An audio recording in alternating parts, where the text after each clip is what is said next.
പുറപ്പാട് 17-ാം അധ്യായം. പാറയിൽ നിന്ന് ജലം. ഇസ്രായേൽ സമൂഹം മുഴുവൻ സീൻ മരുഭൂമിയിൽ നിന്ന് പുറപ്പെട്ട് കർത്താവിന്റെ നിർദ്ദേശമനുസരിച്ച് പടിപടിയായി യാത്ര ചെയ്ത് റഫീദീമിലെത്തി പാളയമടിച്ചു. അവിടെ അവർക്ക് കുടിക്കാൻ വെള്ളമുണ്ടായിരുന്നില്ല. ജനം മോശയെ കുറ്റപ്പെടുത്തിക്കൊണ്ട് ഞങ്ങൾക്ക് കുടിക്കാൻ വെള്ളം തരിക എന്ന് പറഞ്ഞു. മോശ അവരോട് പറഞ്ഞു, നിങ്ങൾ എന്തിന് എന്നെ കുറ്റപ്പെടുത്തുന്നു? എന്തിന് കർത്താവിനെ പരീക്ഷിക്കുന്നു? ദാഹിച്ചു വലഞ്ഞ ജനം മോശയ്ക്കെതിരെ ആവലാതിപ്പെട്ട് ചോദിച്ചു, നീ എന്തിനാണ് ഞങ്ങളെ ഈജിപ്തിൽ നിന്ന് പുറത്തേക്ക് കൊണ്ടുവന്നത്? ഞങ്ങളും കുട്ടികളും കന്നുകാലികളും ദാഹിച്ചു ചാകട്ടെ എന്ന് കരുതിയാണോ? മോശ കർത്താവിനോട് നിലവിളിച്ചു പറഞ്ഞു, ഈ ജനത്തോട് ഞാൻ എന്താണ് ചെയ്യുക? ഏറെ താമസിയാതെ അവർ എന്നെ കല്ലെറിയും.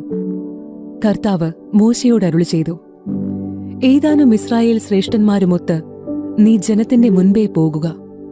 നദിയുടെ മേൽ അടിക്കാൻ ഉപയോഗിച്ച വടിയും കൈയിലെടുത്തുകൊള്ളുക.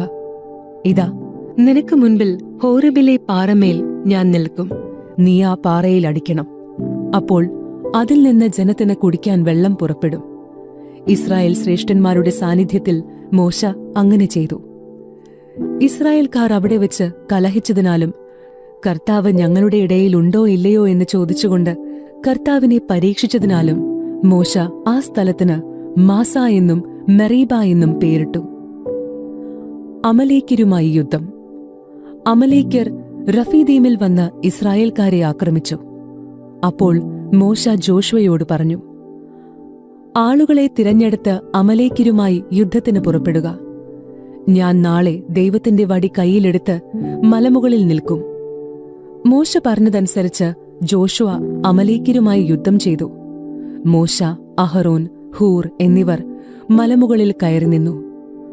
മോശ കരങ്ങൾ ഉയർത്തിപ്പിടിച്ചിരുന്നപ്പോഴെല്ലാം ഇസ്രായേൽ വിജയിച്ചുകൊണ്ടിരുന്നു. കരങ്ങൾ താഴ്ത്തിയപ്പോൾ അമലേക്യർക്കായിരുന്നു വിജയം. മോശയുടെ കൈകൾ കുഴഞ്ഞു. അപ്പോൾ അവർ ഒരു കല്ല് നീക്കിയിട്ട് കൊടുത്തു. മോശ അതിന്മേലിരുന്നു. അഹറോനും ഹൂറും അവന്റെ കൈകൾ ഉയർത്തിപ്പിടിച്ചുകൊണ്ട് ഇരുവശങ്ങളിലും നിന്നു. സൂര്യാസ്തമയം വരെ അവന്റെ കൈകൾ ഉയർന്നു തന്നെ നിന്നു. ജോഷുവ അമലേക്കിനെയും അവന്റെ ആളുകളെയും വാളുകൊണ്ട് അരിഞ്ഞു വീഴ്ത്തി. കർത്താവ് മോശയോട് അരുളി ചെയ്തു, ഇതിന്റെ ഓർമ്മ നിലനിർത്താനായി നീ ഇത് ഒരു പുസ്തകത്തിൽ എഴുതി ജോഷുവയെ വായിച്ചു കേൾപ്പിക്കുക.